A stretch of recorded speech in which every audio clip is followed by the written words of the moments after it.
Ավիաընկերությունները նոր ուղղություններով չվերթներ իրականացնելու համար օդի Թուրքի արտոնությունից օգտվելու իրավունք ունեն։ 2020 թվականից գործող օրենքից տեղական ընկերություններից ոչ բոլորն էին կարողանում օգտվել։ Օրենսդրական նոր փոփոխության համաձայն նրանք կարող են կրկին դիմել արտոնությունների համար, ինչը հավասար պայմաններ կստեղծի ընկերությունների համար։ Տարածքային կառավարման եւ ենթակառուցվածքների փոխնախարարը նկարագրում է մի իրավիճակ, երբ ավիաընկերությունները ունեցել են նոր ուղղություններ եւ չեն կարողացել սեփական կոդով չվերթ իրականացնել, բայց օրինակ տոմսերի վաճառք կատարել են։ Ինչու չեն կարողացել օգտվել, հիմնականում եղել է պատճառը, որ այդ Եվրոմիության անվտանգության ցուցակում ընդգրկվելու, ինչպես նաև օրինակ կհիշեք 2023 թվականին Թուրքիայի օդային տարածքը հայկական կոդով չվերթ իրականացնող ավիաընկերությունների համար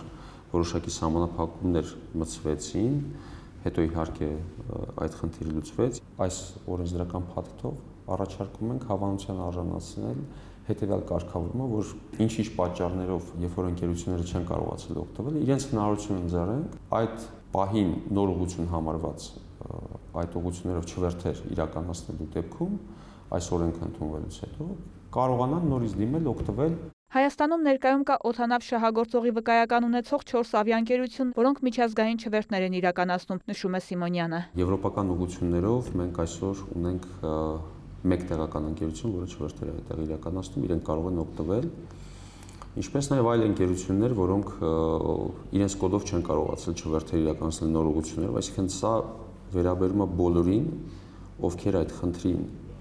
բախվել են եւ չեն կարողացել օգտվել օդի Թուրքի արտոնությունից, իրենք կարող են դիմել եւ օգտվել։ Նույն կանոններով 3 տարի ժամկետով մեկ ուղևորի հաշվարկով 10,000 դրամի արտոնությունը կարող են ստանալ, այսինքն իրականացնել չվերթներ վաճառվող տոմսերի համար չներառելով օդի Թուրքի հաշվարկը, պարզաբանում է փոխնախարարը։ Այս կարգավորումը կարող է նոր հնարավորություններ բերել ավիաուղիների համար, ընդլայնել չվացանքը, ավելացնել նոր ուղղություններ։ Անընդհատ փորձում ենք այնպիսի արտոնություններ սահմանենք, որպեսզի հնարավորինս զարգացնենք նոր ուղղությունների աշխատանքը ավիաընկերությունների իրականացրած եւ դրանով նպաստելով նաեւ զբոսաշրջության աճին, որը տնտեսապես մեծ ազդեցություն կունենա նաև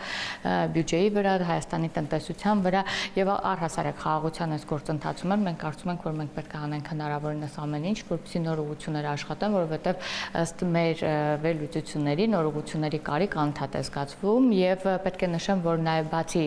օդի Թուրքին վերաբերելի աջակցությունից նաև եղել են կառավարության որոշումներ, որոնք որ նոր ուղղություններ սահմանող ավիաընկերություններին, որոնք բազավորված են Հայաստանի Հանրապետությունում, ամեն մի ուղևորի հաշվարկով ֆինանսական աջակցություն են տրամադրելու։ Տեղական ընկերություններից ոմանք մեծ հետ բանավոր զրույցում հաստատեցին, քանի դեռ նոր օդանավ ձեռք չեն բերել, չեն կարող օգտվել առավելությունից։ Իսկ ինչպիսի ազդեցություն կունենա այս կարգավորումը բյուջեի վրա։ Օդի Թուրքի արտոնության բացակայությունը շատ հաճախ ազդում է չվերթների նվազման վրա։ Հետևաբար այս ոլորտից բյուջեն մուտքեր չի ունենում։ Այս պարագայում մուտքերի պակաս եւս չի լինի, այն տարբերությամբ, որ նոր ուղղությունները կարող են ավելանալ։ Կարող է լինել հակառակ դեպք, երբ որ ընկերությունը ուղղակի չվերթ չի իրականացնի այդ ուղղությամբ։ Այդ դեպքում ոչինչ չի գանձվելու։ Իսկ այս պարագայում, երբ որ չվերթեր են իրականացվում, այդ չվերթի մեջ, այդ չվերթի տնտեսության մեջ կա ոչ միայն օդի Թուրք, կա նաև օդանավակայանին վճարվող գումարներ, կան նաև զբոսաշրջիկներ, որոնք այդ ուղղություններից գալիս են Հայաստանի Հանրապետություն եւ այստեղ գումարներ են ծախսում ու բազմաթիվ այլ մուլտիպլիկատիվ էֆեկտներ։ Օդի Թուրքը երբ որ սահմանվել է ոչ թե բյուջեում ֆինանսական ավելացումներ ունենալու համար, այլ առավել շատ ավիաընկերությունների զարգացման համար, որպեսզի ավիաընկերությունները զարգացնեն, հետեւաբար երբ որ զարգանան ավիաընկերությունները, երբ որ լինեն նոր ուղղություններ, դե բնականաբար դա էլ իր ազդեցությունը կունենա նաև բյուջեի վրա։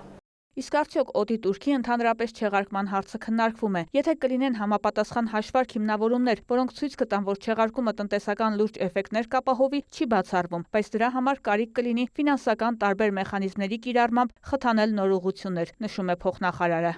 Վարդուհի Արզումանյան, Ժիրայր Հաբետյան, լուրեր։